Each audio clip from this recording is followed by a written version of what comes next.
Hello everyone, a very warm welcome once again on Tutorial Sadda. Today we are going to have a discussion on the ongoing G20 summit which is going on in New Delhi, capital of India. And apart from all that, we are going to have a discussion on Bharat Mandapam building which imbibes the Indian art and culture. So before wasting any time, let's start the discussion.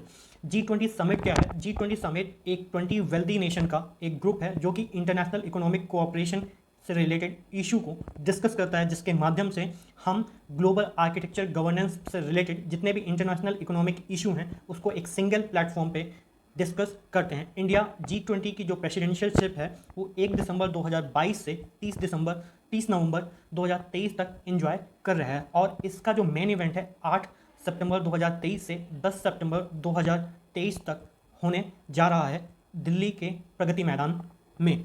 तो चलिए आगे discuss करते हैं कि major issue and objective क्या है G20 summit को annually organise करने के लिए।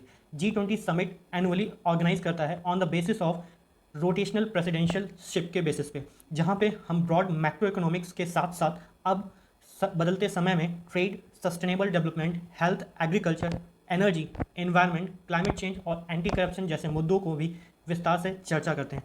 यहीं पे इंडिया ने इस बार ऑनगोइंग G20 समिट पे दो रिमार्केबल स्क्रिप्चर्स का शो ऑफ किया है जो कि इंडिया के रिच कल्चरल हेरिटेज को सिंबलाइज करता है भारत मंडपम के पास। तो क्वेश्चन हमारे दिमाग में आएगा कि भारत मंडपम है क्या। भारत मंडपम एक बिल्डिंग है जिसका कंस्ट्रक्शन 2017 से चालू हुआ था। ये 123 एकड़ में फैला हुआ एक बिल्डिंग है जिस पे लगभग 7,000 से ज़्यादा लोग एक साथ बैठ सकते हैं और 5500 से ज़्यादा कारों की यहाँ पे पार्किंग की जा सकती है।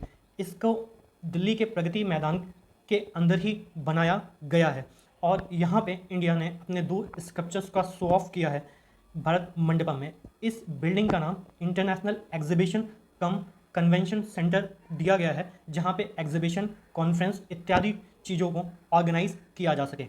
इसकी कुल लागत लगभग 2700 करोड़ बताई जा रही है।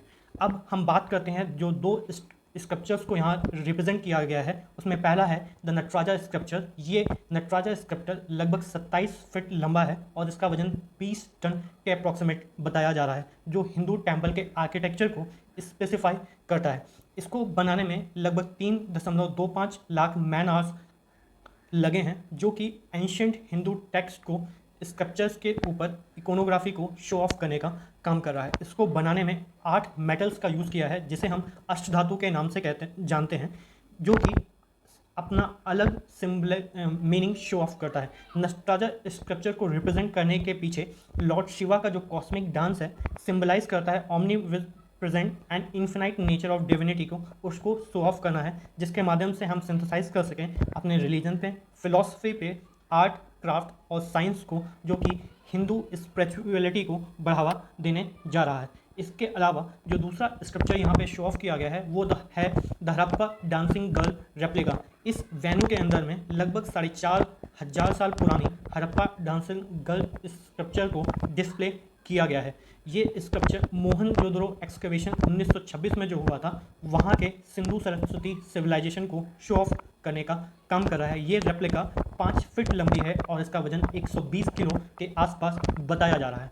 जो हड़प्पा डांसिंग गर्ल स्कल्पचर है ये रिप्रेजेंट करता है rich cultural history of Sindhu Saraswati civilisation के। इस G20 समिट के वेन्यू के द्वारा इंडिया अपने आर्कियोलॉजिकल ट्रेजर और हिस्टोरिकल लेगेसी को शो ऑफ करके इंडिया को एक ग्लोबल ब्रांड बनाने की पूरी कोशिश कर रहा है। That's all for today. Thanks for watching this video.